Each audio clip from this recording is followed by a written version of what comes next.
wari ko mu kugenzura amarangamutima yawe uzashobora kwigenzura bikakurinda gusesagura.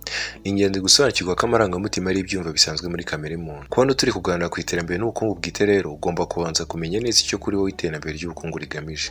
Umaze kunoza neza iyi ngingo, kwimenya amarangamutima yawe bizaguha inzira yo kuyakoresha mu kugera ku ntego zawe. Amarangamutima yose tugira aba afite impamvu yihariye ashingiyeho. Mu gufindura iyi mpamvu rero binaduha kumenya uko twitwara hagamijwe kwigenzura biganisha kugera ku ntego. Niba utewe umujinya no kuba amahirwe runaka yaguciye mu myanya y'intoki, mu kigwi cyo kurema icyuho mu ruhago rwawe uhaha ibidateganyijwe, ukwiye kwibaza aho byapfiriye, icyo utakoze wakabaye wakoze kugira ngo ubutaha utazasubira kugwa muri uwo mutego. Niba mu by'ukuri wifuza guhindura akamenyero kawe mu gukoresha amafaranga, ugomba guhera ku guhindura imyumvire n'uburyo ubona ibintu. Muri iyo nzira ntuzaba ukiri uyoborwa buhumyi n'amarangamutima.